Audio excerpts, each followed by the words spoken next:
자, 안녕하세요. 북스너 카페 여러분. 자, 오늘은 저번 시간에 이어서 이제 과학의 발달 부분을 볼게요. 페이지 292페이지 펴보세요.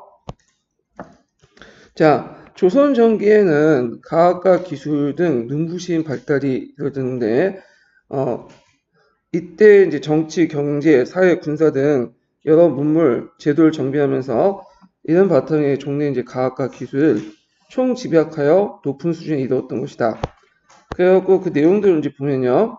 자, 예전에도 한번 시험 문제 나왔듯이 세종시대 때 이 농사직설이 나왔죠.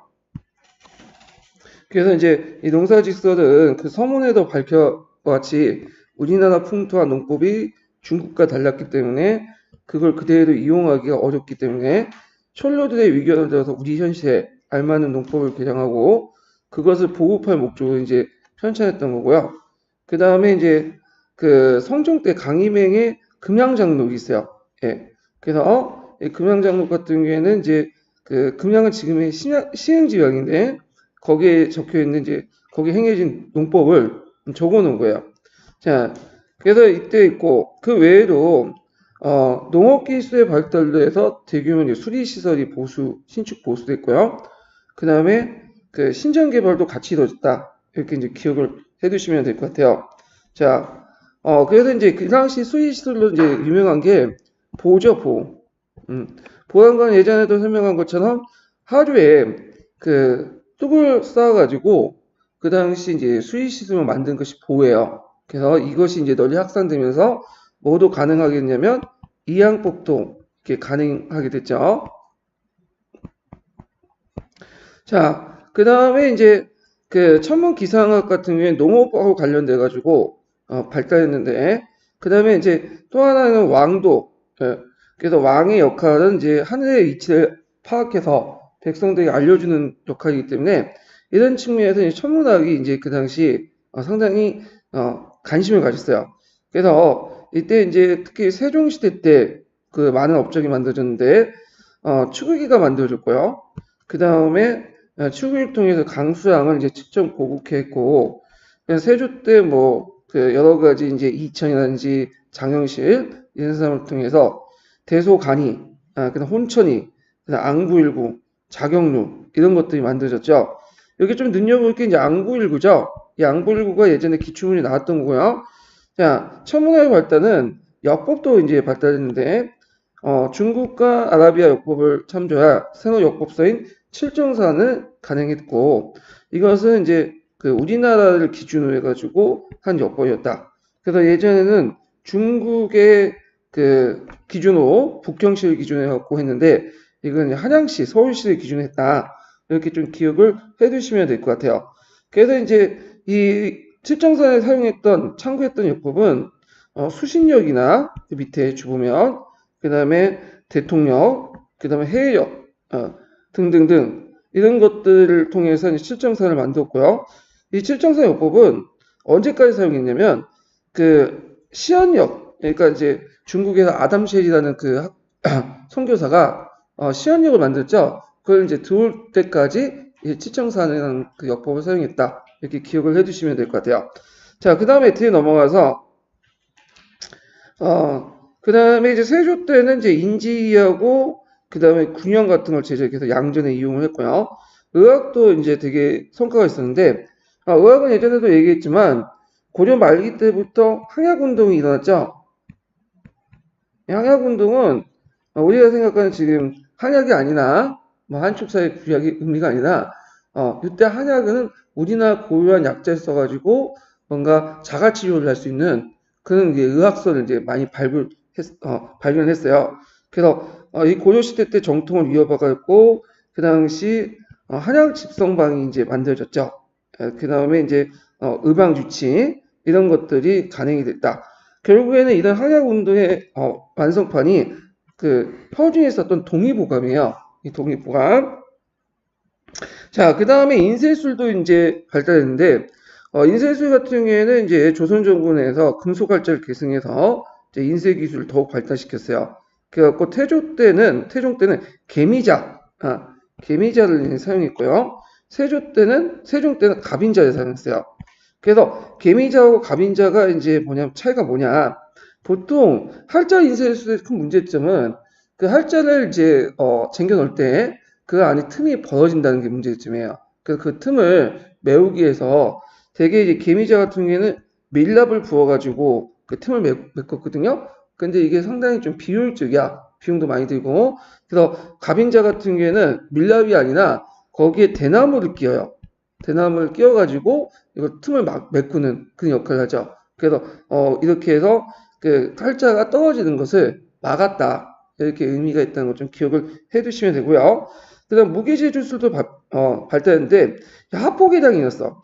우리나라는 이제 주로 여진족이나 외구에 침을 많아요. 근데 여진족과 외구는 금족전이 되게 강하거든요. 그러니까 이제 얘네들이 접근하기 전에 먼 거리에서 그들을 격파시키는 게 제일 중요해. 그러다 보니까 종전에 원거리 발사 무기가 하는 있긴 있었지만 하는 나가는 범위 유효 사거리가 그렇게 멀지 않기 때문에 좀 이걸 유효사를 하기 위해서 하약 무기 있었죠.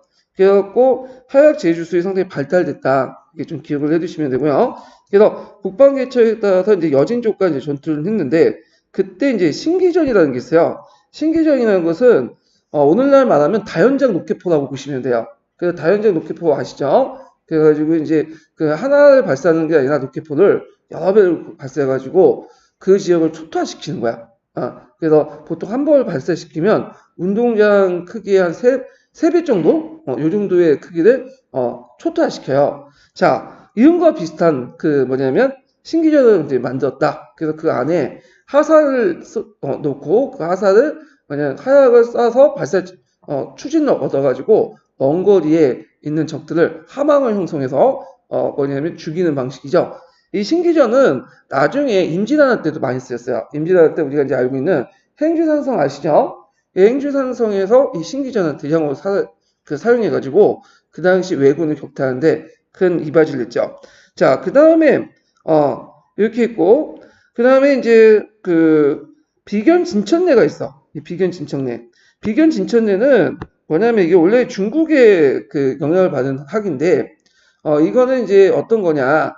자, 여기 일종의 그 오늘날 수류탄 있죠. 수류탄. 던지면 터지는 수류탄하고 비슷한 그 원리인데 근데 수류탄하고 좀 다른 게 뭐냐면 수류탄은 터지면 그 자리에 터지잖아요. 근데 이제 비견실전에는 이게 이제 그 안에 심이 있어가지고 그 심이 있어갖고 좀 이따 이제 던지고 나서 10초, 20초 만에 터지는 거야. 그래갖고 이 수류탄 원리하고 좀 비슷하다 보시면 돼요. 그 터지는 속도가 약간 느리다는 거. 근데 이 특징이 자결탕이야. 자결탕은 뭐냐면 보통 예전에 그 하약 무기들은 우리가 생각하는 그 하약 무기가 좀 달라요. 지금은 총알이라든지 대포를 쏘면 그 자리에서 이제 탄피가 와가지고 맞춰가지고 목표를 맞춰서 터지잖아요. 근데 그런 게 아니라 하약을 쟁긴 다음에 그 총이라든지 대포에 하약을 쟁긴 다음에 하약을 불을 땡기면 하약이 폭발되잖아요. 그 폭발된 심을 통해서 쇠구슬이라든지 그 다음에 여러 가지 이제 뭐 돌이라든지 그 다음에 이게 큰 그 뭐냐면 막대기 같은 그런 것들이 나가서 이제 와서 격파하는 거야. 그러니까 그 자리에서 터지는 게 아니라 추진력을 얻어서 다른 물체를 이제 발사시켜가지고 이렇게 저게 타격을 주는 거거든요. 근데 비견진천례는 그게 날아오면 이제 좀 있다가 이게 터지면서 거기에 안에 있었던 이제 쇠구슬이라든지 그 다음에 철덩어리가 사방으로 튀어요. 그래가지고 입마를 살상하는데 그 사용했죠. 그래서 이 비견진천례는 자결탄하고 거의 비슷해요. 참고로 자결탄은 우리가 생각하는 이제 탄피가 나가고 터지는 폭탄이 나가서 터지는 그 자결탄은 19세기 들어와서 만들어진 거예요. 자, 그래서 이 비견진천례는 언제 사용했냐면 뭐 여진족하고 싸울 때도 사용했고 우리가 알다시피 임진왜란 때 있죠. 임진왜란 때도 많이 사용했어요. 행주상서 전투에서. 그래서 비견진천례나 신기전 정도는 외워두세요. 이거는. 그 다음에 이제 태종 때 거북선을 만들었죠. 예. 근데 이 주의할 건 이때 거북선은 지금의 우리가 생각하는 거북선하고 이순신이 사용하는 거북선하고 좀 달라요. 예. 기선이라고 하죠. 거북의 모습을 띄었다. 그래서 우리가 생각하는 그 거북선은 명종 때 그 판옥선 있죠. 그때 만들어졌는데 그 판옥선을 개조해서 만든 거야. 그래서 이거는 실체가 정확하지 못해요. 모르고 어떻게인지. 지금도 그 거북선, 이순신 때 만든 거북선도 잘 모르죠. 그냥 우리가 상상도 해갖고 그림만 보고 이제 만든 거고, 그 후에 만든 거북선을 가지고 만든 거고, 실제로 거북선은 이순신 때 만든 거북선은 잘 몰라요. 우리가 지금. 예. 다만 이제 거북선은 돌격선으로 이제 뭐냐면 사용했을 거다. 예, 그래서 적의 진영을 무너뜨린 돌격선을 이제 사용했을 거다. 이렇게 이제 파악을 하고 있는데, 자, 하여튼, 자, 문학과 음악 같은 경우에는 이제 각자 보세요. 이건 뭐 그렇게 시험 문제 나온 건 아니니까. 자, 그다음 예술의 발달을 이제 보면, 자, 여기에서 좀 중점적으로 볼 게 뭐냐면, 거기에 이제 그림이에요. 그림, 해아. 해아와 관련된 내용이 예전에 아주 오래된 객관식 기출문에 나왔기 때문에 나올 가능성이 좀 있어요. 자, 여기 보면 이제 그 해아 같은 경우에는 그 글씨 같은 경우에는 상당히 중요시했어요. 근데 그림은 장인들만 하는 것에 좀 기피하는 경향이 있어. 물론 이제 문인화라 해가지고 양반 중에서도 그림을 잘 그린 사람도 있어요. 그림을 잘 그리고 양반들이 이제 그림 같은 게 문인화는 그 옆에 꼭 시를 적어놔. 뭔가. 예. 자, 하여튼 이때 이제 대표적인 그 사람은 강희안이라는 사람이 있는데, 이 강희안은 이제 그 당시 산수 인문화, 강희안은 시서학에 되게 능통했다. 그래서, 그림을 그리면 그 옆에 시도 잘 쓰고, 그 다음에 글씨체가 아름답다고 그래요. 예. 그래서, 이런 것도 있고요. 그 다음에 이제, 이 강희안 같은 경우는 이제 그 뭐냐면 양반들이, 취미사가 그린 거야. 문인하죠. 예. 근데, 조선시대 때는 해아를 전문적인 담당하는 하원이 있었어요. 그래서 보통 이제 해아를 담당하는 그 간청을 도화서라고 하죠. 도화서. 그래서 이 도화서에서 근무하면서 되게 그 국왕이나 중심대 초상을 그리는데 국왕의 그 초상들 어진이라고 하죠. 어진. 그래서 왕이 즉위할 때마다 해마다 정기주고 어진을 많이 그리는데 지금 그 남아있는 어진들이 거의 없어요. 예. 그 아마 저희 6.25 전쟁 때인가? 하여튼 그때 그 부산에 그 창고에 놔뒀다가 그 불타 없어져가지고 지금 남아있는 어진은 거의 없다고 하더라고요. 자, 하여튼 그런 이제 초상화 그렸고 산수를 그려받치도록 했다. 예. 그래서 이제 초상화와 산수화를 중심으로 해서 발달됐고요. 그 다음에 이제 세종 때 안견이 그 안평대원군의 이제 꿈을 재현해서 했던 몽유도원이라는 게 있죠. 예. 몽유도원도가 있죠. 그래서 몽유도원도 이게 상당히 결작이죠. 예. 그래갖고 이게 있고 그 다음에 이제 이상재가 그린 이제 송화보울도라는 그림이 있어요. 송화보울도. 예. 그래서 이제 소나무 아래서 무념무상의 어떤 장긴 모습을 그린 그림인데 이 송화보울도는 우리나라에서 처음 그린 건 아니고 중국의 그림을 모사했다고 그래요. 예. 그래서 하여튼 하원 출신의 이제 이상재 같은 대표적인 사람이 있고요.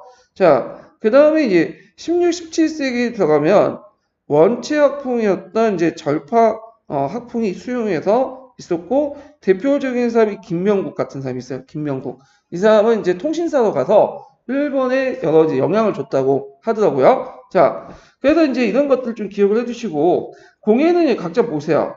공예는 뭐 분천사기나 백자가 많이 만들어졌다 이런 것도 있고 처음엔 분천사기가 만들어졌다가 나중에 백자가 이제 널리 확산됐다. 그 다음에 있고 그 다음에 이제 그 건축 같은 경우에는 경복궁, 창덕궁, 창경궁 이런 것들이 만들어졌고 참고로 조선 전기 때의 전궁 제1 궁궐은 어디예요? 경복궁이죠. 근데 이제 대개 왕이 경복궁에만 있으면 문제가 생기게 뭐냐면 화재가 나거나 그다음 유행병이 돌거나 그럴 경우에는 다른 곳에 이어를 내요. 그래갖고 제2 궁궐이 필요해. 이궁이라고 하죠. 그래서 이걸 이제 처음 만든 게 태종 때 창덕궁을 만들었어. 창덕궁. 근데 성종 때 3명의 대비가 있었거든요. 예, 그래갖고 이제 3명의 대비를 모시기 위해서 그 창덕궁 그 옆에 좀 확장시켜서 만든 게 창경궁이에요. 그래서 창덕궁하고 창경궁 보면 되게 담하나 이렇게 해가지고 해서 같이 이어져 있어요. 예, 그래서 이제 창덕궁, 창경궁을 동궁이라고 해요. 동궁. 동쪽에 있는 궁궐. 이렇게 있거든요. 그런데 조선 후기 때 들어서 이제 임진왜란을 걸고 나서 이 궁궐들이 다 불탔어. 그래가지고 이 궁궐을 다시 지어야 되잖아요. 그래서 잠시 이제 선조가 어디에 머물렀냐면 예전에 선조가 성종의 형이었던 월산대군이 있어요. 좀 집이 컸는데 그 집터를 좀 개조를 해가지고 머물렀어요. 그래서 이게 이제 오늘날 이제 어디냐면 그 덕수궁이죠. 네, 덕수궁. 예. 그러다가 이제 그 강해군 때 예전에 살펴본 것처럼 이제 중건 사업을 해요. 그래갖고 여러 궁궐을 세웠는데 강해군은 경복궁을 중건해야 되는데 이 사람이 이제 그 경복궁을 중건하지 않고 내버려두고 왜냐면 무당이 여기는 별로 그 터가 안 좋다. 강해군 좀 이상하게 무당이나 풍수 지휘가들 많이 잘 들었어 또. 그래가지고 창덕궁과 창경궁을 복원을 시켰어. 거기다가 이제 뭐 그 사람이 경희궁도 만들었죠. 예, 경희궁. 그리고 이렇게 만들었고 그래서 이제 조선 후기 때는 창덕궁, 창경궁이 제1궁궐이 되고 경희궁이 2궁이 된 거죠. 그러다가 이제 대원군 때 돈을 투자해갖고 내버려뒀던 경복궁을 중건을 했어요. 예.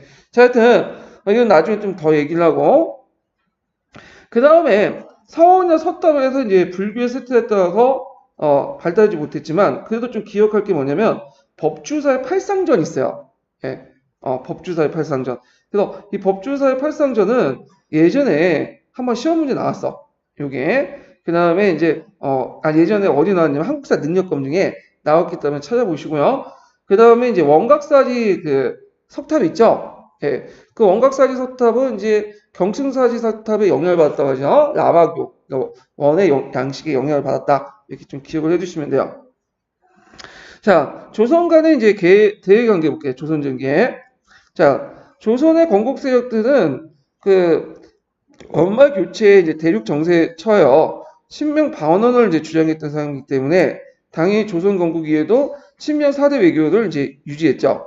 그래서 그걸 이제 대표적으로 알 수 있는 게 태조가 즉위 후에 명예에 대해서 새로운 왕조 개창을 승인할 때 조선과 한영 중에 국호를 퇴기할 걸 요청한 사건 이런 것들이 있고요. 그래서 이런 걸 통해서 그 왕조 개창에 대한 국제적 확인과 지지를 얻어내기로 했고요. 네, 얻어내기 위한 정치를 의도했고 그렇지만 명나라는 이제 예전에도 한번 얘기했지만 그 당시 포전문을 가지고 트집하지 않았어. 거기다가 또 외교 문제를 이제 걸려 있는 게 세안 문제야. 세안 문제. 여진족 세안 문제. 예전에 왜 세안 문제냐면 원말 교체기 때 이제 이 여진족 땅을 누구 땅을 할 것이냐. 상당히 이게 조선하고 중국 간의 갈등이 있었는데 명나라 입장에서는 원을 계승하기 때문에 원나라가 만주를 지배했잖아요. 여진족을 간하고 당연히 여진족과 그 만주일 때는 우리 땅이다 이렇게 주장하고 그 다음에 조선의 입장 올 때도 예전에 이제 조선이 또 여진족을 이제 고려 때부터 관리를 했었고 그 다음에 이제 이성계나 자기 부하장수 중에 상당히 여진족 출신도 많죠. 이진환 같은. 예. 그렇기 때문에 여진족은 우리가 가난하고 있다. 많은 부족들이 우리한테 사대 관계를 맺고 있다. 종속 관계를. 그래서 여진족의 문제에 대해서 상당히 예민했어요. 그래서 여진족이 이제 뭐냐면 그 당시 여진족이 그 당시 이제 동령이 그러니까 명나라에서 동령위를 설치했어요. 요동에 동령부가 아니라 동령위예요. 그래서 이제 거기에 있었던 여진족들이 넘어온 적이 있어. 그래서 그걸 세안하는 문제를 가지고 그 당시에도 이제 갈등이 있었고 그 다음에 이제 세공 문제. 이때 세공 문제는 뭐냐면 이 명나라는 원나라 계승한 국가이기 때문에 자기들 그래요. 원나라 했던 걸 자기가 다 해먹어야겠다. 그래서 그 명초기 때도 똑같은 요구를 했어. 원나라와 함께 원나라 요구한 뭐 공료를 갖다 바쳐라. 그 다음에 금은을 갖다 바쳐라. 그 다음에 그 당시 한자를 갖다 바쳐라. 한간을. 그래서 그것 때문에 좀 약간 갈등이 많았고 그리고 또 뭐냐면 이게 명나라 초기 때까지 계속 가다가 나중에 이제 중기 때 없어지거든요. 예. 이런 등등 해가지고 태조가 이제 아까 얘기처럼 도장과 임명장을 보내지 않았죠. 그렇지만 이제 이런 문제가 태종이 즉위하면서 자연스럽게 해결이 돼요. 아까 영락제도 이제 쿠데타를 즉위했잖아요. 그러다 보니까 둘이 이제 정치적 정당성이 없다 보니까 서로 승인해 주는 게 대외적인 관계에서 정당성을 마련할 수 있잖아요. 자, 그래서 조선은 명예에 대해 사대를 청명한 동시에 동아시아 국제질서 속에 편입해서 스스로 작은 중화라고 지칭했고요. 이런 의식이 나중에 명나라가 망한 후에 이게 뭘로 발전됐죠? 조선 중화주의로 발전돼요. 예. 자, 그래서 있고 그리고 이제 그 당시 이제 그 태종 때부터 세조 때까지 명나라 조선 전기 때까지 명을 대하는 사대론을 우리가 이제 잘 알려진 지성사대론이죠. 그래서 지극정성스럽게 사대한다는 뜻이야. 예, 그런 것들. 근데 이게 주의할 것은 마음에 우러나서 사대한 건 아니에요. 그건 명나라 힘이 너무 강하죠. 그 당시. 그러니까 그걸 보고 잘못하면 명나라 공격을 받을 수 있겠다. 그러니 알아서 굽히는 게 낫겠다. 이런 거야. 그런데 이게 명중기 때 이제 살인들이 등장하면서 완전히 이게 뭐야? 내면화되죠. 그러면서 이제 사대주의가 나오는 거야. 그러니까 사대 정책하고 그 사대주의 좀 달라요. 근데 지성사대로는 약간 사대주의보다는 사대 정책 예전에 뭐 이소사대 그러니까 고려의 어떤 영향을 받아서 그런 것들이 상당히 남았다. 그걸 알 수 있는 게 그 당시 뭐 세종이 만료는 중국을 사모한다, 받들어 보신다 해놓고는 중국과 다른 자주적인 뭐냐면 한글을 만들고 그 다음에 뭐 역법 같은 것도 만들었잖아요. 예, 역법은 솔직히 말해서 천자만 만드는 거지 왕이 제후가 만들 수 없어. 월권이야. 그래서 이런 걸 볼 때 나름대로 그 뭐냐면 지성사도하는 사대를 하면서 우리의 자주적인 어떤 정신을 계속 유지하려고 했다. 이렇게 좀 기억을 해두시고요. 자, 조선은 매번 정기적 명날 사행을 보내요. 그래서 이제 하정사도 보내고 성절사도 보내고 춘추사도 보내고 등등 여러 목적으로 보내는데 왜 이렇게 보내냐? 명하고 조선 간에 이걸 조공무역이라잖아요. 같이 이제 그 사절단을 보낼 때 그 서로 조공하고 답례를 하죠. 이걸 조공무역인데 초창기 때는 우리가 좀 손해를 봤어. 그래서 여러 가지 요구한 것도 말도 갖다 바쳐라, 막 운도 갖다 바쳐라 하는데 시간이 되면서 이제 명나라 요구가 그렇게 많지가 않아져요. 그러면 우리가 이제 점점 흑자를 보는 규모가 됐기 때문에 어떻게 하든 우리는 보내려고 하고 근데 이에 대해서 중국은 청나는 어떻게 하든 정기적인 사줬다면 안 받으려고 하죠. 근데 일단 오면 뭐예요? 대국의 입장에서는 이제 또 안 받아줄 수 없잖아. 받아주면 조공을 바치면 그에 대한 몇 배의 이제 뭐 해사품을 주는 거야. 그래서 이 조공 관계는 채권 관계는 맺지 않다도 주변의 이민족도 같이 해. 그래서 중국을 막 치고 공격했던 이민족도 조공무역이 이익이 되니까 채권은 안 받더라도 조공무역은 해요. 머리 한번 숙이고 돈 몇 천만 원씩 받는다, 몇억씩 받으면 머리 숙일만 하죠. 예. 자, 하여튼 이런 식으로 해서 조공무역이 행해졌고 그 당시 이제 그 조공품들 보면 마필, 인삼, 피자, 피물, 포자, 해서품으로서 명에 대한 체단, 자기, 약재, 서적 이런 것들을 이제 받았다. 자, 그래서 조선 전기까지는 조선이 명에 대한 사대를 포방한 것은 어디까지 의례적인 거고요. 실제 내정상의 간섭을 받은 건 아니었고요. 그리고 조선은 명에 대한 조공강을 통해서 여러 가지 해산물을 받고 이걸 통해서 경제 실리를 챙겼다. 그리고 이런 사대 관계는 그 조선 왕조의 권위와 안정을 유지시키는 데 되게 중요해요. 왜냐면 명나라하고 계속 갈등을 막 빚고 예전처럼 뭐 고구려처럼 수당처럼 막 싸우고 간지나고 좋죠. 꼰대나고 이기면. 근데 전쟁을 자주 하면 누가 손해요? 결국 우리가 손해. 왜냐면 중국이라는 땅덩이가 크고 인구도 많고 근데 그걸 그냥 한두 번 전쟁을 해갖고 이길 수 있어. 근데 소모적으로 나가버리면 장기적으로 나가면 이길 수가 없어요. 우리가. 그러니까 그 백성들도 얼마나 고생하겠어. 그러면 욕을 할 거 아니야. 처음에는 싸우겠지만 계속 싸움이 일어나면 생활이 피폐해지잖아요. 그러면 막 정부 욕하고. 근데 대의적 안정을 깨면 어느 정도 권위가 확보했을 거고 뭐 중국부터 승인 받았다. 그러면 이제 참 내가 중국에 승인 받고 채권을 받았다. 왕이면 나름대로 국내에서도 권위가 높아지잖아요. 그러니까 지금 우리 보면 외국에서 뭐 MBA 따오고 외국 뭐 하버드 대학이나 스탠퍼드 대학 딱 나왔다면 권위가 올라가잖아. 이거 비슷하다 보시면 돼요. 자, 그럼 야인의 관계를 보죠. 야인은 되게 여진족이었죠. 이 여진족 같은 경우에는 그 당시 분열돼 있었어요. 예. 그래가지고 그때 이제 만주에 살고 있던 여진족에 대한 것들은 철저히 교진이에요. 예.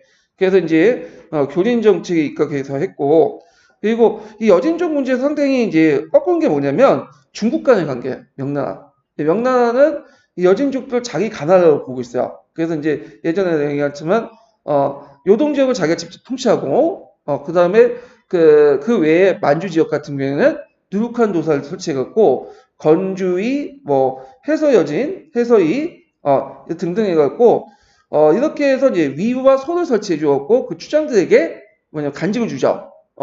그런데 조선도 마찬가지로 요걸 자기 가나라라고 생각, 여진족들 예전부터 고려시대 김인주 정책을 해가지고 그 여진족 추장들도 양다를 거쳐가지고 조선에서 받으면 또 중국에 가서 거짓수교 또 받아오고 이런 등등 해가지고 이 여진족을 한번 치려면 꼭 누구의 승인을 받아야 되냐면 명나라의 승인을 받아야 돼요. 그래서 그 대표적인 게 이제 세종 때 파저강 유역을 이제 정복하려고 할 때 그 사전에 누구부터 승인 받았냐면 명호부터 승인을 받았어. 이렇게 해서 좀 약간 예민한 부분이야. 이 부분이. 자, 하여튼 고려 말부터 조선 전기까지 이 북방 정책은 국방상 국경선 확보와 농지 확장을 목적으로 대개 이제 그 동북면과 서북면 북방학 계책이었죠. 그러니까 동북면 같은 경우에는 대표적인 게 이제 육진, 서북면은 사군 이렇게 이제 계책을 하는 거고요. 그래서 고려 말 동북면을 근거로 했던 이성계가 이 지역의 야인들 진무한테 송고했고 국초의 하류 지역까지 우리 강역에 포함됐고요. 태종 때 야인들이 침범이 빈번하니까 불을 그러니까 거기 경원에 섰던 불을 경성 후퇴한 적이 있어. 예. 자, 그래서 이제 있다가 세종 때는 적극적인 북방 공략을 실시했다. 그래서 이 세종 때 논의했던 내용들 보면 그 당시 신하들은 여기 포기하자. 근데 세종이 예전에 선조들이 물려준 시통은 한치도 포기 안 한다. 그래서 이제 결국엔 사군 육진을 개척하게 되죠. 그래서 김종서와 이제 그 육진을 개척하게 되고 이때 김종서와 함께 같이 이제 당으로서 있었던 부하 장수가 이제 이징옥이에요. 이징옥과 김종서 상당히 둘이 딱 맞는 콤비였어. 예. 그러니까 나중에 김종서가 제거되니까 이징옥이 들고 일어난 거야. 예. 자, 그 다음에 이렇게 있고 그 다음에 이걸 통해 3인 정책을 통해 남방 지방의 민원을 이주시켰죠. 그 다음에 이제 압록강 하구 지역도 이제 개척이 돼가지고 그 당시 이제 압록강 그러니까 상류 지역이죠. 그래서 이때 이제 최은덕이 사군을 설치했다. 이렇게 좀 기억을 해주시면 돼요. 그래서 그 밑에 사군과 육진 있죠. 그래서 사군과 육진을 통해서 오늘날 우리나라의 영역의 기본 골격을 마련했다. 이렇게 보시면 돼요.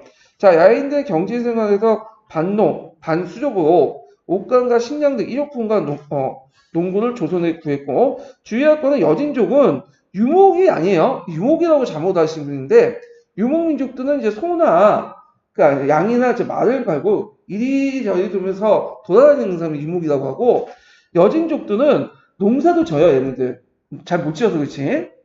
농사를 짓고 그 다음에 수렵을 주로 해. 수렵이라는 것은 뭐냐면 사냥을 하는 거예요. 사냥. 그러니까 얘네들은 사냥을 하기 때문에 뭘 하냐 말을 잘 타고 다녀. 그러니까 기마술이 뛰어난 거죠. 그리고 이 여진족들은 또 특이한 게 뭐냐면 보통 말들은 산을 못 올라가죠. 높은 데를. 근데 얘네들은 말 타고 수렵을 했기 때문에 주로 산에서 막 하잖아. 그러다 보니까 높은 산을 타고 올라가는 기술이 되게 발달됐어. 그래가지고 적당한 높이면 그냥 말을 타고 슉슉 넘어가. 그래가지고 명나라 때 이제 명을 성을 함락시킬 때도 그 당시 이제 타고 넘어갔다고 그래요. 깔개를 깔고 말 타고. 근데 성을 넘을 수 있었던 게 그냥 그 당시에는 성의 높이가 낮았어요. 지금처럼 고대시대 때 높은 게 아니라. 왜냐면 그 당시에는 이제 하포로가 등장했기 때문에 하양 무기가 성이 높으면 어떻게 돼요? 대부에 막 무너지거든. 그래서 전반적으로 낮았어. 그래서 수원성 보시면 알겠지만 그게 높지가 않아요. 상하키 2자 정도? 2배? 그러니까 그 정도는 뭐냐면 말 타고 좀 이렇게 그 밑에 받침대에 놓고 뛰어 올라갈 수 있는 크기야. 하여튼 그렇게 해가지고 이제 전투를 벌였는데 하여튼 이들은 이제 일상 식료품이 잘 생산이 안 되니까 되게 그 조선에서 구해서 생활을 했고요. 그렇지 않을 경우에 변경을 침입했어요. 그래서 이들에게 이제 각장을 설치하고 시장을 설치한 게 뭐냐면 우리가 약간 손해를 보더라도 이들에게 경제적 이익을 줘서 침략을 막기 위한 거죠. 이거는 우리나라뿐만 아니라 그 중국도 마찬가지야. 중국도 역대 왕조에서 이제 그 만주족이나 여진족 상대할 때 그 국경선에 마실 여죠. 그래서 마시려면 이익을 뭐냐? 이익을 안 봐요. 되게 끌고 오는 말들이 되게 보면 늙고 이제 갖다 버릴 말들, 끌고 와갖고는 젊고 신센 말 가격을 가지고 팔거든. 손해를 보는데도 계속 이렇게 마시려는 거냐? 그렇지 않으면 계속 쳐들어오기 때문에. 예. 자, 하여튼 이렇게 이제 토벌과 해유책을 동시에 했다. 자, 그래서 이렇게 있고 그 다음에 그 조선 선조 때 그 유명한 반란이 나죠. 니탄계의 난. 이거 좀 외워두세요. 이 니탄계의 난을 이제 진압한 사람이 신립장군이죠. 신립의 기병부대. 그래서 조선 전기 때는 여진족과 이제 주로 싸웠기 때문에 조선의 주력은 보병이 아니었어요. 뭐였죠? 기병이었죠. 근데 그 기병이 언제 깨진 거야? 임진왜란 때 깨지면서 무슨 중심을? 보병 중심으로 바뀌게 돼요. 예. 자, 외야 관계를 보죠. 이 당시 외는 예전에도 얘기했지만 되게 복잡해. 왜냐면 조선 전기 때 외는 무르마치 막부부터 해서 전국시대까지거든요. 근데 협상을 하려니까 뭐 형사하고 외교를 맺으려면 뭔가 주체가 뚜렷해야 되잖아. 대화대 당사자가. 근데 외는 그 당시 불렸던 그 일본은 막부의 권한이 그렇게 강하지 못했어요. 그러니까 막부의 통신사를 박연해도 또 대마도하고 또 상대를 해야 되고 그 다음에 또 뭐냐면 누구하고 또 상대해야 되냐면 그 위에 이제 여러 번들 있죠. 그래서 이제 다이모들, 슈구 다이모들 상대를 해야 돼. 그러니까 세 번은 그러니까 주체가 막부, 슈구 다이모, 큐슈에 있는 지역이 슈구 다이모겠죠. 대마도. 그러면 막부는 나라와 나라끼리 이제 하는 거죠. 평등한 관계에서. 근데 대마도나 슈구 다이모는 오늘날은 다른 뭐 시나 주 정도 되는 건데 국가와 국가대도 이제 상대할 수 없으니까 되게 이들 관계는 뭐냐면 4대 관계야. 우리가 이제 뭐냐면 중국처럼 이렇게 이제 있으면 얘네들 진상 갖다 바치면 우리는 해사해 주는 관계야. 그것도 맞으면 하기 싫은데 안 하면 어떻게 돼요? 또 쳐도 약탈하니까 어쩔 수 없어. 손해보기 싫으니까 하는 거야. 자, 그만큼 이제 막부회나 이렇게 뭐냐면 큐시지역 그 다음에 대마도는 좀 다원적 관계였다. 이렇게 좀 기억을 해주시면 돼요. 근데 조선후기 때는 좀 약간 편한 게 뭐냐면 일본의 통일정부가 있었죠. 에도 맞고 물론 이제 다이모도 있었지만 통제가 됐잖아. 그러니까 이제 다이모도를 상대하는 것보다는 대마도를 통해서 누구를 상대하면 되는 거야? 그 에도 막부만 상대하면 되는 거야. 막부 정권하고. 그래서 조선후기하고 조선전기는 좀 약간 대교섭상 이렇게 좀 차이가 있다. 이렇게 기억을 해두시면 돼요. 자, 그러면 이제 왜구가 그 당시 되게 많았는데 정기 왜구를 얘기하죠. 왜구의 근거지가 어디예요? 대마도잖아요. 그래가지고 세종 때 이종문한 사람을 지켜가지고 대마도 정벌을 당했다. 이게 세종 1년이기 때문에 세종 1년은 누가 그 당시 했냐면 실제로 태종이 했다고 보시면 돼요. 태종이 상황에서 물려나가고 군사권을 이제 관리 감독했기 때문에. 자, 그래서 이제 이때 비록 이게 반은 성공했고 반은 실패했어요. 왜냐하면 그 대마도 정벌하는 과정에서 그 내지까지 들어갔다가 한 수백 명이 죽었도. 그랬지만 일단은 대마도주는 사죄를 하니까 조선은 삼포를 개항했죠. 그래서 거기에 외관을 설치하고 그 표를 도모했고요. 그 결과 외인과 외선의 왕래가 빈번해졌고 많은 미국 면포가 수입됐고요. 그 다음 계약조를 체결해가지고 그 당시 교육난을 재현했다. 세종 때. 그 다음에 뒤에 넘어가서 그래서 외선의 무역은 조경공식은 이제 이어졌고요. 조선층은 무역 허가증이 발급된 도서와 그 다음 대마도주가 발행한 도항증명서인 문인을 가지고 검사한 뒤에 규정에 따라서 진엄을 바치게 하고 그 대가로 해산물을 증여했다. 이렇게 보시면 돼요. 그런데 이제 원래 삼포에 거주한 그 외인들은 수가 제한됐는데 원래는 그 수가 점점 늘어나.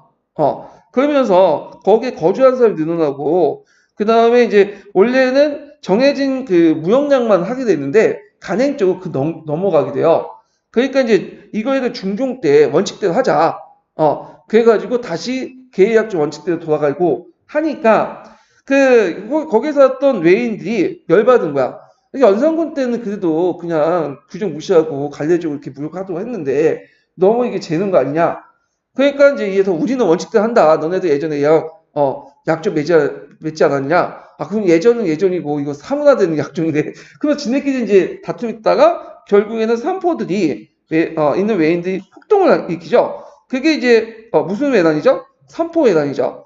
그래서 이제 삼포를 폐쇄하고 교육을 중단시키고 일단은 뭐 각각 은에서 대마도가 일단 은이죠. 세상의 이치상 항상 뭐예요? 아쉬운 사람이 먼저 와갖고 간청하죠. 그래서 이제 임신조약을 개설해서 세견세와 세세미를 계조약보다 절반으로 줄이고, 그 다음에 종전에 인정받았던 여러 관례적으로 인정받았던 그리고 뭐 특별규정들 이런 것들 폐지시켰어요. 그래서 이때 이제 호족들과 외상들이 큰 타격을 입었다.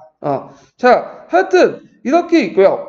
그 외에 조선의 외교 정책은 명에 대한 사대와 야인에 대한 어떤 교린이 기본이 됐고, 그 외에 유구, 남만, 이런 사람들과 했다. 유구는 오늘날 어디예요? 오키나와. 그 다음에 남만은 보통 이제 뭐라고 얘기하냐면 저쪽에 남쪽에 오랑캐 있거든요. 일본 애들 남만을 주로 포르투갈과 스페인 상인들 이렇게 해갖고, 아마 여기 남만은 그 포르투갈 스페인 상인이 아니라 저쪽 인도네시아나 그 다음에 타이 이런 수코타이 왕조 이런 왕조들 얘기하는 것 같아요. 자, 참고로 이 유구에 대해서 이제 지금 오키나와로만 생각하고 있는데,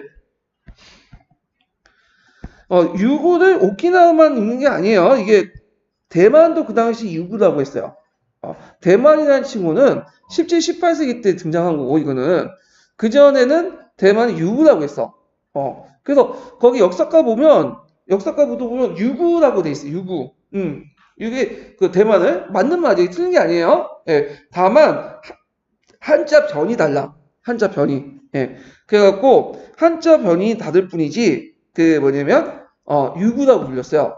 대만을. 그래갖고 이제 동양사 개론에 보면 오나라나 그 다음에 수나라 때 유구를 공격했다란 말이에요. 이때 유구는 오키나와가 아니라 대만이에요. 예.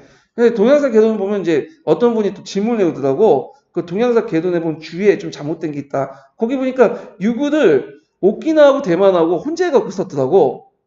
그래서 이게 좀 잘못된 부분인데, 이 부분은 제가 나중에 동계 강도 갈 때 좀 얘기를 해드릴게요. 그래서 유구는 오키나와뿐만 아니라 대만도 그 당시 유구라고 했다. 한자로. 다만 한자 변이 그게 아마 제가 알기로는 그 옆에 옥자 부분인가 그 유자일 때 오자 있죠. 왕자변. 여기 왕자변이 없어요. 대만을 지칭할 때는.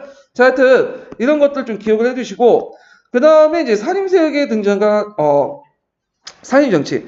자, 사림들은 이제 길제의 후손들이죠. 그래서 조선의 왕조에 건국하니까 이제 낙항을 해가지고 거기에서 이제 성리학만 연구하는 사람인데, 이들은 순수 성리학자들이에요. 그래서 종전에 그 흥국파 대신들이나 건국 세력들은 성리학은 받아들였지만 뭐예요? 안으로는 한당 유학적이면서 사고방식이 있어.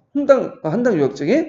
그러니까 오늘날 586 세대와 비슷하죠. 말로는 민주주의지만 페미니즘을 내세우지만 실제로 행동은 가부장적이고 전혀 권위적이고 반민주주의인 그런 거와 비슷해. 그래서 근데 이 사림세력들은 순수 성리학자들이야. 이 사람들은 완전히 머릿속에 100% 성리학만 가득 차 있어. 그래서 성리학의 원리 원칙들을 강조하는 그런 사람들이고, 그 다음에 이들은 경학을 강조해요. 그러니까 예전에는 시문 같은 것들을 이제 좀 하면 허용해 주는데, 이 사람들은 소학이나 이제 유교 경제를 더 중요하고 시문을 별로 안 좋아해. 이 사람들은. 그래서 이제 이 사람들이 원래 정치에 참여하지 않다가 홍보 세력들이 뭐냐면 어딜 이제 장악하기 시작해요. 15세기 말부터 16세기 넘어가면서 그 지역에 이제 뭐냐면 항촌사를 장악하기 시작하니까 거기에 이제 중소지지층이었던 사림세력들이 반발하면서 정치화되기 시작하죠. 그래서 중앙에는 이제 성종 때부터 3사를 통해서 원간지에 진출하게 되고요. 그 다음에 또 이제 항촌사회를 장악하기 위해서 홍구파와 대립하는 과정에서 그래서 비록 실패했지만 유황소 독립운동, 그 다음에 그 항약 보급운동, 서울 건립운동 이런 것들을 이제 하게 되죠. 결국에는 이들과 싸움 때문에 이제 뭐냐면 사화가 일어나고 사대사가 선조 때 이제 최종적으로 누가 장악해요? 예, 사림들이 장악하게 되죠. 그래서 사람들이 어떻게 중앙 정권에서 중앙이나 지방에서 권력을 장악했는가 이런 것도 같이 기억을 해주세요. 예전에 기출문제 나왔으니까. 자, 국조부터 이제 시작해서 성종 때 이어서 이제 건국대전에 체제에서 일단 정비된 조선사회는 16세기 때 이것이 조금씩 분열이 나요. 그래서 이제 이때 그 단순히 제도와 분계와 질서 회의로서 이해될 성질이 아니라 사실상 발전적인 경제 변동으로 반영한다. 그래서 이제 16세기를 어떻게 볼 것이냐. 이게 밑에 보시면 16세기네. 그래서 대개 보면 예전 신민학자들은 그렇게 얘기해서 16세기는 15세기 때 정비된 건국대전이 붕괴된 시기다. 그래서 조선 왕조는 이때 이미 망했어야 됐다.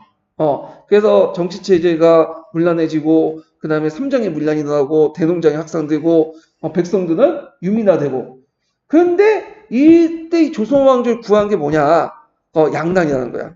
그래서 외란과 호란을 겪고 나서 조선 왕조가 정신 차리고 다시 뭐냐면 그 체제를 정비해서 200년 동안 유지됐다. 이런 논리야. 그러니까 이제 이 논리는 뭐냐? 16세기의 위기를 바탕으로 해서 양난을 거쳐갖고 조선 정기와 조선 후기로 나누는 거죠. 근데 이에 대해서 그 최근에 이제 학교에서는 반론해요. 16세기가 좀 혼란했던 건 인정한다. 사회경제에서. 그런데 이거는 발전을 봐야 된다는 거야. 왜냐하면 새로운 질서가 등장할 때 부질서에 이제 가동이 있을 거 아니에요. 그러니까 상품화폐 경제 발달이나 이런 등등이 조선 후기 때 등장한 사회경제 변화들이 16세기 때부터 조금씩 나타나기 시작하고 이것은 이제 종전의 어떤 질서와 충돌하기 때문에 나타난 거지. 이거를 위기라고 보면 안 된다. 오히려 그 호란과 양난은 그런 것들을 좀 지체시켰다. 그리고 그것을 좀 더 발전시키는 인조 반정 이후부터다. 조선 성리학이 이제 제대로 분당 정치와 뭐냐면 결부되고 얘기하죠. 그래서 되게 이제 이분법적으로 조선 정기와 조선 후기 나눌 때 그 보통 예전에는 양난을 가지고 얘기했는데 요즘에는 인조 반정을 가지고 얘기하죠. 네. 그래서 책도 교과서도 보시면 알겠지만 조선 정기와 조선 후기를 양난을 가지고 얘기 안 해요. 강해군까지는 뭐야? 조선 정기. 그 다음에 인조 반정 이후부터는 조선 후기 이렇게 하죠. 그래서 그냥 16세기를 바라보는 관점이 좀 다르다. 이렇게 좀 기억을 해두시면 되고요. 자, 이 시기의 사회경제 발전의 기저를 이룬 것들은 농업생산력 확산이다. 그래서 고조말과 주제학과 함께 중국 전래된 강낭문법, 강낭문법은 수전농법이죠. 자, 그래서 이제 조선 초에 이제 농사직설 단계에서 소화됐고 16세기 들어서 정착됐다. 자, 14세기 말 이래 수의시설과 11법이 개선돼서 이 후반을 이제 제약을 극복하고 연작상경이 집약적 농업이 돼요. 이것이 이제 잉여 생산물을 이제 낳게 되고 그 잉여 생산물을 처리하는 과정에서 뭐가 형성된 거야? 장시가 형성되죠. 거기에다가 15세기 말에서 16세기 넘어가면 일단은 중국과의 무역이 많아져. 대명 무역에서 제일 필요한 게 뭘까요? 은이죠. 그 은강 개발이 일어나고 그리고 이제 은강 개발이 일어나고 그 다음에 시장이 형성되고 하면서 이제는 이제 풍고파들이 이제 어떻게 돼요? 식리 활동이 강해지 경제 활동이. 그래가지고 이제 대명 무역에 종사해서 은강을 이제 막 강산 개발하고 그 다음에 그 당시 이제 자신들이 이제 잉여 생산물 독점하면서 그러니까 생산해야 되니까 농산물 생산하면서 시장을 팔기 위해서 나름대로 대무역을 할 수 있는 어떤 은을 확보하고 그 다음에 부를 축적하기 위해서 농장이 확대돼요. 예. 그러면서 자연스럽게 누가 대입할 수밖에 없죠? 산림세가 대입하죠. 그래서 사하나 나중에 분당은 단순히 정치적 변화가 아니에요. 뭐가 깔려있죠? 그 밑바닥에는 이 당시 15세기 말부터 16세기 흐른 사회 경제의 변화가 같이 깔려있어. 그래서 정치와 사회 경제가 유기적으로 통합해서 분당죠. 이걸 사회구조사라고 하죠. 그래서 이 보통 그 분당 정치의 어떤 형성, 사하나 분당 정치의 형성이나 그다음 말피아 형성도 정치 경제적 어떤 형성들과 연결돼 있어요. 예, 그런 것들 좀 같이 기억을 해두시고, 자, 이러한 생산력 향상을 바탕으로 유통경제가 잠옷 발달했다. 그래서 농업기술의 진전에 의해서 구매력이 증가되고 지방의 장시가 발달되고 전국적인 유통망이 16세기 때 형성되기 시작했죠. 그리고 대무역에서 또 사무역이 발달돼.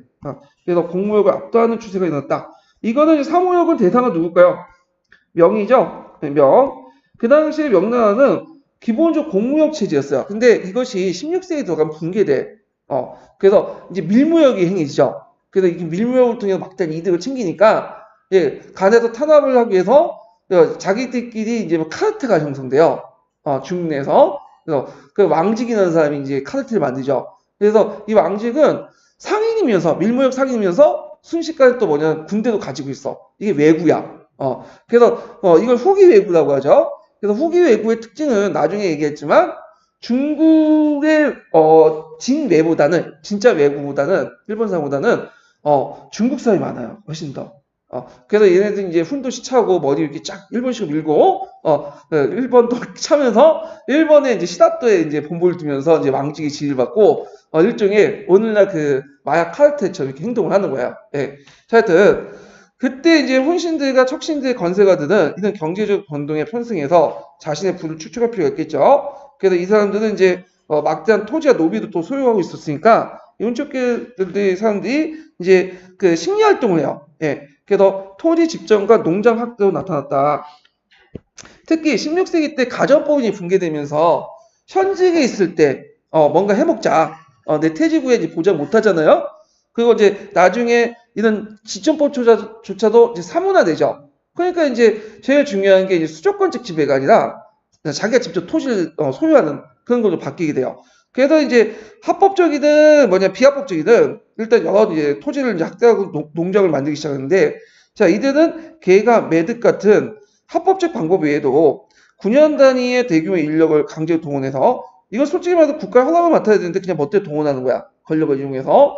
그래서 언전을 개발. 언전은 뭐냐면 일종의 간석지라고 보시면 돼요. 갯벌 있죠? 갯벌을 메워가지고 만든 간석지야. 간척지는 뭐죠? 항모진을 만들어서 하는 게 간척지고. 자, 그리고 이제 권력을 요구해서 불법적 방법으로 사적 소유지를 집적하고요. 그래서 이걸 통해서 외고노비나 전호들이 경쟁시켜 변작 반수의 농장을, 요때 변작 반수의 농장은 이건 타조법을 위한 게 아니에요. 이거는 예전에 설명한 것이 뭐죠? 작계제를 얘기하죠. 작계제. 그래서 작계제에서 작계제는 2분의 1이야. 이게 변작 반수야. 이게 작계제야. 그래서 16세기 중반까지 이런 작계제 농장 형태가 상당한 수가 있었다. 지주노드에서 기억을 해주시고, 그래서 이제 그때 암낙 위천이라는 게 있어. 고려 말기 때 양인을 압박해서 천민을 만들기 시작했죠. 그래서 결국에는 그 당시에 그 16세기 말기에 중기에 들어가면 노비수가 40%야. 전 인구에. 어마어마한 거죠. 예. 그래서 이 노비를 이렇게 많이 만든 건 이게 대부분 외고 노비인데 이들을 이용해서 대농장을 경영하려고 했던 거죠. 자, 그래서 이런 토지 집정은 다른 한편으로 토지 상실의 의미며 토지를 빼앗긴 농민들은 유의하거나 다른 데 가거나 농장에 모여 소장농이 되어 전호가 되었다.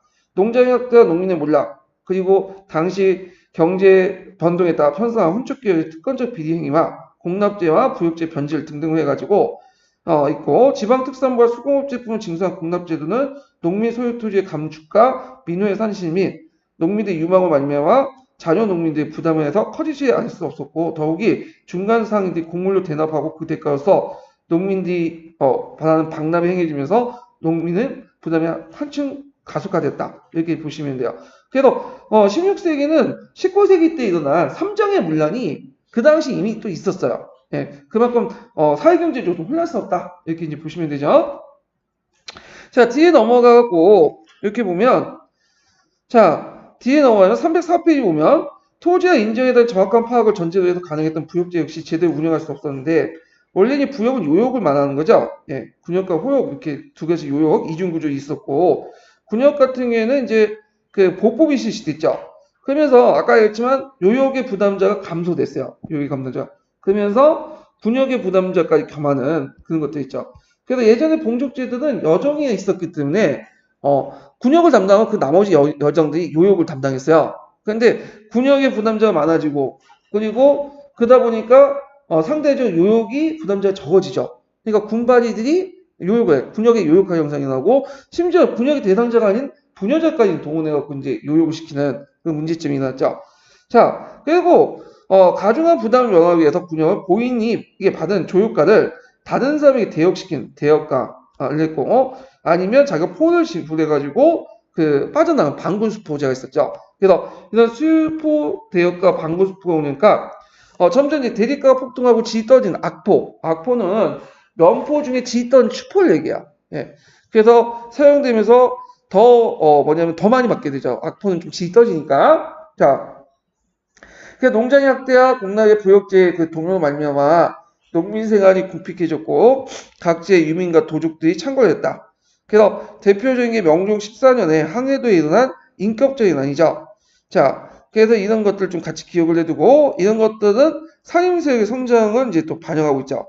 자, 산림의 대도와 사, 이거 꼭 기억을 해주세요. 예전에 산림들이 어떻게 성장했는가, 그걸 이제 물어본 적 있어. 기출문제에서.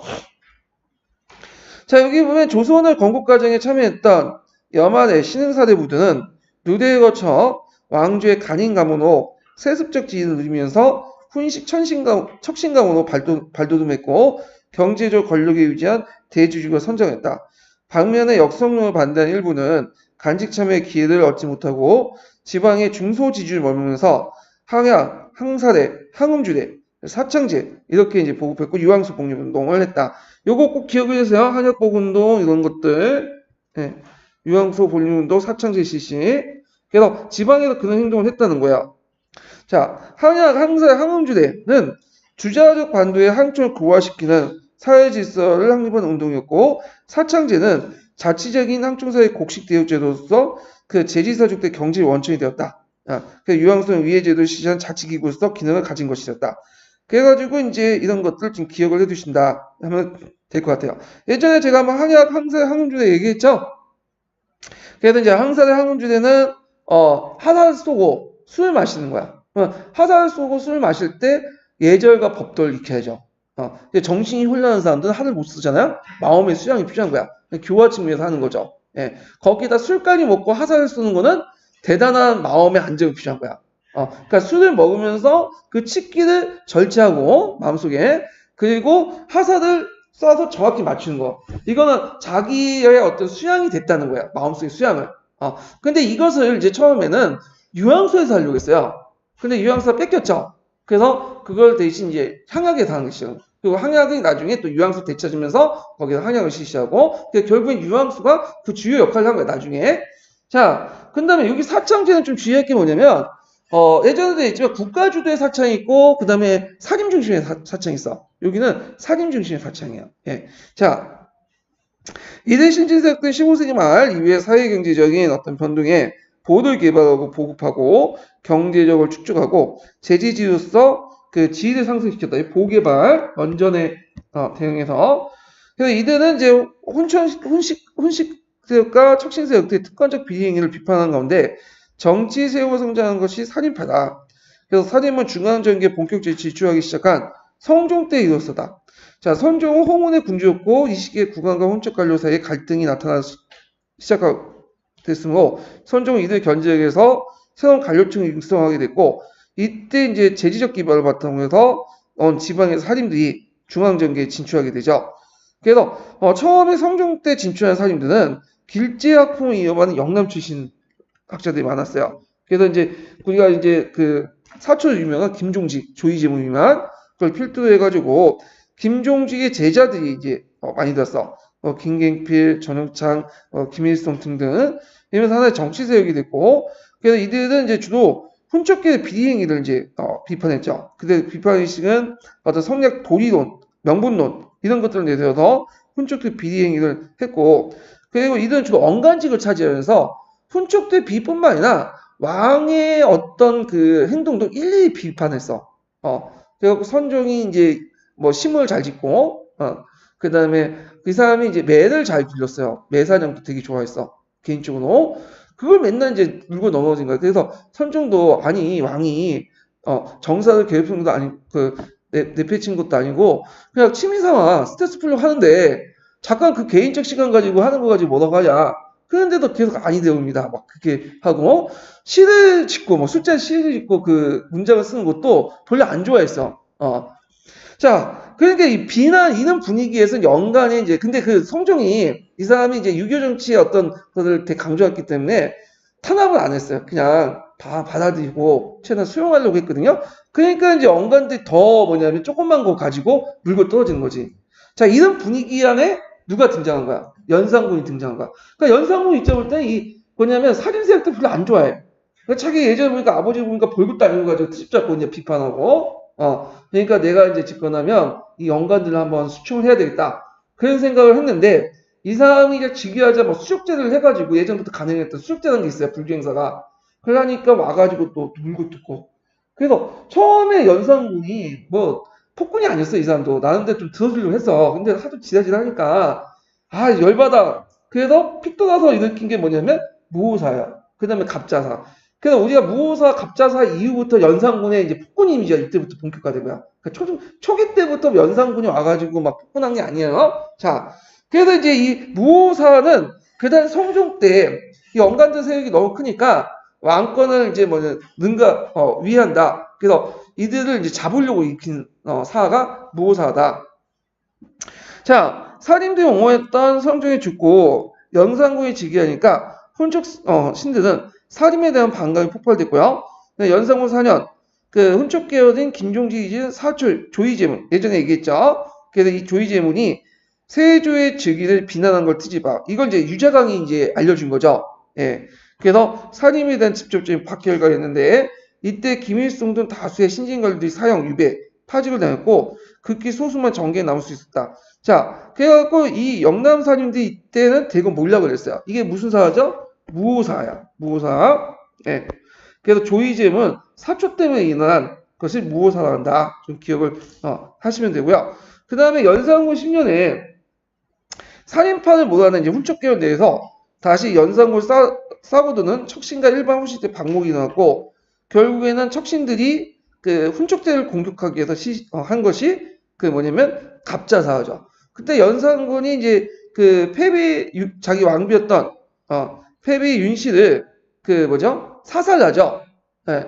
그런데 이제 그 연산군이 그 야사에서는 그 당시 와가지고 뭐 그 자기 외할머니 와가지고 뭐 피 묻은 적삼을 보여주면 너의 어머니 거다. 울고 나면서 그때부터 뭐 갑자사가 일어났다는데 그건 아니고 기록에 보면 이미부터 알고 있었어요. 예. 그런데 이제 아마 이걸 핑계로 해가지고 훈척세를 제거하려고 했을 것 같아요. 예. 그래서 하여튼 이걸 갑자사를 일으켜가지고 훈신들을 몰아내죠. 그래서 이때 그 원래 이제 갑자사 같은 경우에는 훈척을 대상으로 한 거지만 옆에서 이제 간접적으로 살인도 걸려들어서 많은 희생을 했다. 예. 그래갖고 이제 이렇게 했고 자 그런데 이제 연산군이 이게 폭정을 하니까 이제 주변에 있는 측근 세력들 훈신 세력들이 불안한 거야. 그러니까 이제 얘네들이 처음에 친하지만 지금 날 총애하고 있지만 예전에 보니까 훈신색들 보니까 그렇게 잘해주고도 나는 뭐 숫자서 죽이잖아요. 나도 죽을 수 있는 거 아니야. 차라리 그럴 바에는 먼저 치자. 그래서 이 당시 먼저 일어나서 반정을 한 거야. 반정. 친세력들이. 그때 이제 유자강도 눈치를 보다가 이 반정 세력이 또뭐 가담을 하죠. 그래서 이제 공헌도 받고 책봉도 받고 공신 대우도 받고 그랬는데 자 하여튼 연산군이 훈신 세력의 반정에 물러나고 그 당시 그 연산군의 이복 동생 진성대군이죠. 진성대군이 어쩌다 보니까 이제 떠밀려서 중종이 된 거예요. 예. 그리고 이제 이때 살인들이 이제 진출이 되겠는데, 자, 중종은 그 당시 연산군 때 그런 그 문란한 질서 있죠? 이걸 왕도 정치도, 유교 정치도 이제 회복하려고 했고, 이때 살인을 다시 등용했어요. 근데 이때 이제 등용된 살인들은 영남 살인이 아니라 조광조를 중심으로 한 기호 살인들이야. 좀 약간 다른 그 파예요. 그리고 이때 중종은 자신의 세력 기반이 없었죠. 그러다 보니까 초창기 때 반정공신한테 좀 밀렸어. 그래서 그 당시에 이제 살인 세력들을 이제 등용해서 이 당시 반정공신들을 좀 견제하려고 했어요. 홍구 대신들을. 그래서 이 중종의 정치를 보면 좀 특이한 게 항상 남을 이용해서 견제를 할 거예요. 그래서 처음에 조광조를 이용해갖고 견제를 했죠. 근데 조광조가 지 뜻대로 안 움직이니까 어떻게 되죠? 또 외적 세력들을 등용해서 견제를 하려고 해. 그래서 이제 이 중종 때 그 중국에 들어가면 외척의 힘이 커진 게 뭐냐면 그 당시 외척을 바탕으로 해서 그다음 훈구 세력들이나 다른 세력들 견제를 하기 때문에 그런 거죠. 그 외척 정치의 폐단이 어디까지 가냐? 명종 때까지 계속 이어지는 거야. 그래서 을사사로 이제 낳게 되는데 자 하여튼 왕의 깊은 시임을 받은 조광조를 중심한 상임들은 훈신대 비리를 계속 비판한 가운데 유교적 도덕 정치를 시연을 했죠. 이걸 이제 도학 정치라고 이번에 시험문에 나왔죠. 도학주의를 바탕한 지치주의 이런 것들을 시연하려고 했다. 자, 그래서 이제 이때 개혁 내용은 꼭 기억을 해두셔야 돼요. 이번에도 시험문이 나왔는데 이번에 나왔으니까 한동안 또 안 나오겠지만 일단 자 연산군의 폭정과 훈척과 척신들의 훈신과 척신들의 수탈을 피폐해진 항촌을 안정시키기 위해서 항약을 보급하고요. 그다음 중앙정계의 주도권을 장악해서 현란가를 실시했죠. 지방의 사림들이 되고 그 정권에 참여했고 현란가 일종의 추천제예요. 네, 추천을 받고 거의 시험 오는데 대개 보면 이제 사림세이기 때문에 사림들이 이제 들어오게 돼요. 언간직을 중심으로 했었고 자 그다음에 유교윤리에 유의되는 도교 및 민간신앙을 배격하고 국초부터 있었던 그 소격서가 있어. 소격서를 폐지해요. 그런데 이제 기본적으로 이제 반정 공식을 이제가 갈등을 빚게 된 게 위훈 삭제 문제죠. 위훈이라는 건 뭐냐면 혼이라는 건 혼공이죠. 공을 보니까 가짜도 만들어가지고 너무 높은 대우를 받는 사람이 있다. 그래서 그걸 가져다서 제대로 받자 중종방전 때 했던 사람인데 단순히 숟가락만 얹었는데도 불구하고 뭐 1등 공식, 2등 공식, 2등 받는 사람이 많다. 그러니까 이들을 속인 것, 공을 속인 것을 바로잡다. 그럼 그 바로잡은 과정에서 많은 이제 훈적세들이 자신이 어떤 받은 것을 돌려줘야 되죠. 그래서 이제 뭐 등급 조준을 하는 거죠. 그러면 그 노비나 토지를 반납을 하면 자기 경제를 타격받잖아요. 자, 그래서 이제 이때 조광조를 추출하기 시작해요. 예, 그것이 이제 뭐냐면 기묘사야, 기묘사. 근데 기묘사의 주체에 대해서 이제 학계에서 의견이 좀 많아요. 왜냐면 조선왕조 실록에 보면 그 중종이 밀지를 줘가지고 그 당시 훈구 대신들 동원해서 제거했다. 근데 이 살인들이 군사력 갖고 있는 것도 아니고 그냥 자기가 어명 내서 제거해버리면 되지 굳이 밀지 같은 걸 내가지고 제거를 하냐 그런 것도 있고 오히려 그 당시 훈구 대신들 그때 중종 뭐냐면 중종 공신들이 그러니까 중종 만족 공신들이 주체가 돼서 했다라는 설도 있어요. 그래서 그 당시 중종도 떠밀려갖고 거의 반협박적인 본인이 안에 그걸 진행을 했다. 하여튼 뭐 그 두 가지 설이 있다는 것 좀 기억을 해두시고요. 자, 명종 즉위 후에 이제 또 한 차례 사가 있었는데 중종은 두 이복 왕자를 둘러싸고 이제 외척 간에 이제 대립이 일어나죠. 그래갖고 이제 우리가 이제 명종은 3번 결혼했죠. 그래서 당경왕후인데 당경왕후는 이제 쫓겨나고요. 그리고 장경왕후. 근데 장경왕후는 이제 누굴 낳고 죽었어요? 인종을 낳고 죽고 그 다음에 이제 그 유명한 문정왕후. 문정왕후는 누굴 낳았냐면 명종을 낳았어. 그래서 이제 이런 것들이 외척이 이제 이 그 문정왕후 집안하고 그 다음에 장경왕후 집안이 거의 같은 집안이에요. 근데 이제 약간 이제 뭐냐면 좀 촌수만 좀 멀 뿐이지. 그래갖고 그 앞에는 대운이라고 하고요. 그 다음에 이제 그 뒤에 문정왕후 집안은 소윤이라고 해요. 그래서 이제 인종왕후 집안과 명종왕후 집안이 이제 대립을 하고 그 다음에 이제 인종이 즉위죠. 근데 인종이 몸이 튼튼하지 못해. 비리비리해. 즉위하자마자 죽어. 거의 8개월 만에 죽거든요. 그래서 1544년에서 1545년이 되지만 실제로 8개월이 즉위. 그래서 이제 처음에 대운이 승리한 듯 했지만 인종이 죽은 후에 명종이 즉위하게 돼요. 그러니까 이제 곧바로 이제 외척에 있던 소현세력들이 권력을 장악하면서 을미사를 일어나죠. 을미사의 원국이 됐던 것이 그 당시 이제 그 대운들이 그 전에 명종 즉위하기 전에 택천설을 주장해갖고 명종을 제외시키고 그 왕씨 일가 중에 총명한 사람을 뽑아가지고 왕이 세우려고 했다. 그래가지고 그걸 명분해가지고 이제 대교를 수침을 하는데 그거는 나중에 내니까 공안 그 사건이 같으니까 이거 없었던 사건을 만들어내가지고 죽인 것 같아요. 하여튼 을사사가 있다. 그래서 이때 대운과 소윤의 각자 살인세력들이 많았어요. 서로 연결돼서. 그러니까 대운이나 소윤은 연관들을 잘 이용을 했거든. 언론 플레이를 잘 해가지고 살인세력들이 많은데 그 중에 대운 측의 살인들이 많았어요. 그래서 결국에는 이와 연결돼갖고 그 뭐냐면 살인들이 많이 죽게 되죠.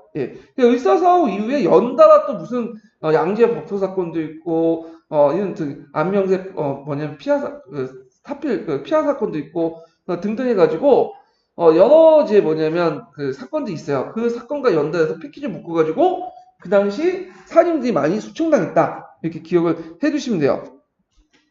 자, 장기가 거쳐서 간헐적으로 일어난 그 당시 내찰 사안은 살인들이 큰 타격을 입었지만 그럼에도 불구하고 이들은 완전히 몰락한 게 아니라 지방의 서원과 한약을 통해서 계속 재생산되죠. 그리고 결국에는 선조 때 들어오면서 이제 정계의 주가 돼요. 예전에 선조는 중종이 이제 명종이 왕이 없이 아들 없이 죽으니까 선종은 이제 저쪽 이제 반계에서 들어왔거든요. 그다음에 자신의 정치 기반이 없죠. 그래서 살인도 적극적으로 등용해서 그들 이용해서 정권 기반을 만들려고 했다. 이렇게 기억을 해두시면 되고요. 자, 그 다음에 성리학의 발달과 서원과 한약을 보자. 15세기 말 이후에 살인들은 끊임없는 정계 지출을 기도하는 한편 지방에서 학문 연구와 후진 양성을 위해 노력했는데 특히 수차의 사활을 겪으면서 이러한 풍조는 더욱 천저해졌어요.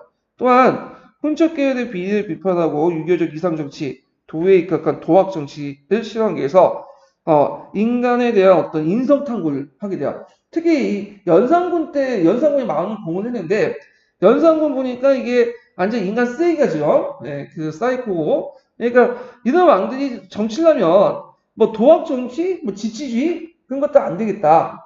그러니까 나라를 통치하려면 먼저 뭘 해야 돼요? 수신을 해야죠. 그럼 수신을 하려면 뭘 해야 돼? 인간의 마음을 연구해야 될 거냐? 그러다 보니까 우리나라는 일본과 중국과 달리 심성론이 상당히 발달됐어요. 그래서 이게 기틀을 마련한 것이 이항과 이이고요. 그리고 이 심성 논쟁을 이제 마무리한 것이 이제 형성하는데 큰 촉발시킨 논쟁이 사단 칠정 논쟁, 이런 것들이죠. 자, 조선의 성리학은 주리론과 주기론, 두 계통으로 나눴다. 근데 여기 주의할 것은 주리론과 주기론이라는 말은 요즘에는 안 써요. 그래서 주리론과 주기론은 예전에는 주리론은 이항, 그 다음에 주기론은 이, 이런 식으로 이제 플러스 시켜갖고 얘기하는데, 이항과 이의사상은 기본적으로 이기이원론이에요. 근데 상대적으로 이를 강조하기 때문에 이항을 주기, 그 다음에 이는 주기. 이는 상대적 개념이지 어떤 특정 장파가 뭐 주기론은 이항파, 그 다음 주기론은 이파 이렇게 얘기 안 해요. 그래서 예를 들었고 호남 논쟁 있죠. 호남 논쟁에서 호론과 낙론 있죠. 근데 낙론은 상대적으로 뭘 강조하죠? 이를 강조할 때 주기. 그 다음에 호론은 기를 강조할 때 주기. 이렇게 이야기해요. 그러니까 이 주기와 주기론은 어떤 학파를 비교할 때 상대적 개념을 쓰이는 거지 특정 당파를 얘기하는 게 아니야. 그래서 이런 것들 좀 같이 기억을 해 두셔야 돼. 자, 하여튼 주기론은 주자의 견해를 보다 충실하게 받아들여 이기 이원론 입장에서 이와 기가 서로 다른 것이며 서로 의지하는 관계이지만 어디까지나 이와 기가 움직이는 본원이 같은 견해다. 그래서 이제 있고 그래서 이제 인간의 심성 문제에 생각할 때도 이는 본연지선 순수와학하고 기지선 가성과학이다. 그래서 절대적 이라는 것에 절대적 가치를 줬죠. 자, 그래서 이제 이나와 기의 관계에서 이익이 불상리라는 내용이죠. 이와 기는 섞이지 않는다. 이런 내용. 그래서 이 학설은 이현적을 시작해가지고 이항을 통해 완성을 했는데 그의 문화에 유성룡이라든지 김성일, 정구 등을 배치했고 영랑학파와 연결돼요. 그래서 우리나라 분당은 학파하고 연결되죠. 그리고 나중에 임진왜란 이후에 일본 유학에도 영향을 준다. 일본 성리학에도. 자, 그 다음에 뒤에 넘어가서 자, 주기론 같은 경우에는 서경덕이 처음으로 주자학설을 비판하고 이기 이론론을 주장한 데 비해서 이의에 대등했다. 주의할 것은 이가 이기 이론론자는 아니에요. 이기 이원론자야, 이 사람도. 근데 상대적으로 어디를 강조하는 거죠? 니를 강조하는 거야. 기를 강조하는 거죠. 자, 이것은 우주 만물의 근원에 기에 두고 모든 현상을 이기의 변화 운동을 보는 입장이다. 그래서 여기에서 이는 기를 움직이는 법칙에 불과하다. 그래서 따라서 신성론에 있어도 본연의 이보다는 기의 기가 더 중요시 여기고 정치 경제적인 어떤 현실 인식을 적극적으로 자세히 취했다. 그래서 예전처럼 이통 기공론 같은 것도 대표적인 거죠. 이 학풍 이를 비롯해서 성호, 그 다음에 송일필, 김장세, 정혁 등등이 이어져서 기호학파가 됐다. 그래서 이 사람들은 이제 어떤 학파와 연결돼요? 서인들과 연결되죠. 예, 서공덕은 뭐 소국하고 이제 연결되지만 하여튼. 자, 그래서 이 영랑과 기호 두 학파는 학문적으로 정치적으로 또 대입하면 발전됐다. 자, 사인들은 성리학 원리의 이해를 증식시킨 한편 그 성과를 실제 정치 운영에 응용하려고 했고 그리고 항촌사에서 일체의 사회관계를 재정비해서 하는 노력을 이제 구체화시켰다. 그래서 뭐 사창제를 실시하고 유양사 공유운동을 하고 있었고 그 다음에 이제 그 성리학이 학사하는데 크게 기여했던 것이 뭐냐면 한약하고 서원이야. 한약과 서원. 그래서 성리학은 학산에 기여했던 것은 서원과 한약이다. 이건 우리나라뿐만 아니라 중국도 마찬가지예요. 동아시아 교과서에 보면 중국에서 성리학이 보급할 때 크게 이제 그 보급에 이바지했던 것이 두 가지가 있어요. 서원과 한약이야. 이거 우리나라도 마찬가지고.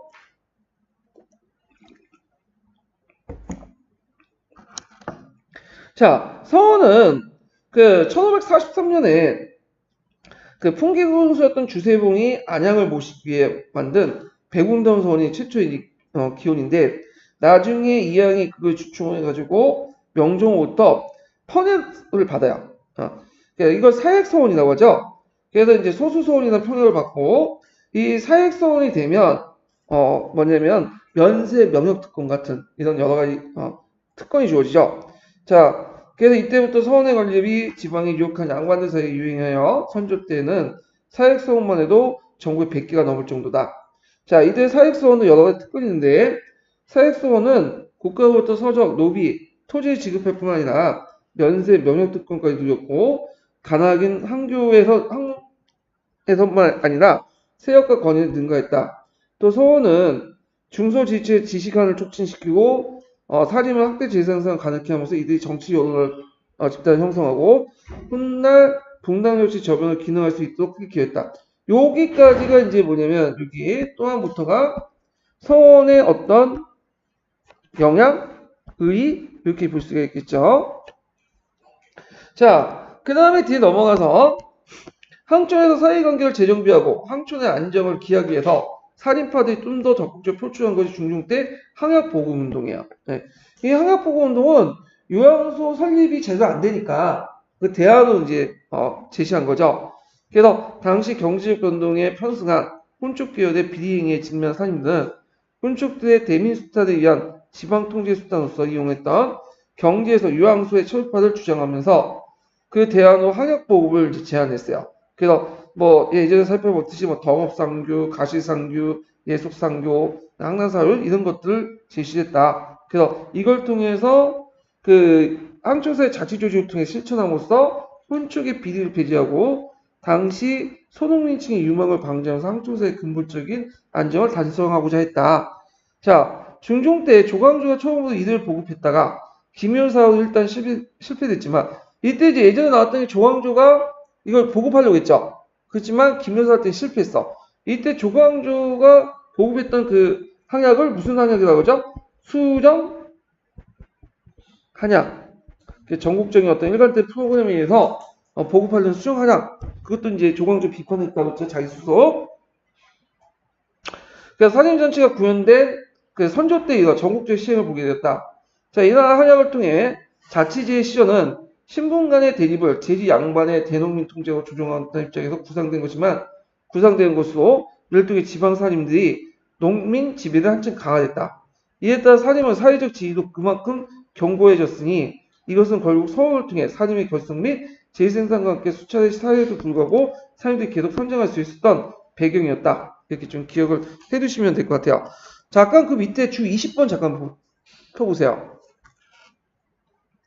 자, 20번 보면, 자, 유황소는 조선 초기에 강권 일변도의 사회질서 수립에 대응해서 지방의 사림에 의해서 독립을 주창되었고요. 이때 이제 그 유황소가 언제 폐지됐다고 했죠? 세조 때 이시행안을 통해 폐지했다고 했죠. 이걸 독립을 주장했고, 결국엔 김종직의 노력으로 성종 때 독립에 성공했어요. 그렇지만 유황소를 혼축 세력들이 장악하면서 오히려 경제에서 유황소를 연결되는 지배 구조, 수탈 구조들, 지배 수탈 구조를 더 강화시켜 나갔죠. 자, 그러니까 이에 대응해갖고 사림층들은 뭘 설치하죠? 사마소를 설치해. 그래서 사마소를 세워갖고 대항하거나 유황소 폐지 운동을 또 붙여. 그리고 그 대안으로 중종 때 뭘 했다? 항약 보고 운동.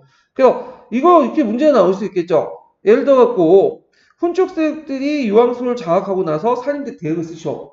두 가지 정도 쓰셔. 그럼 첫 번째는 사마소를 세우거나 유황소 폐지를 주장하거나 그 다음에 항약 보고 운동을 했다. 이렇게 쓰시면 돼요.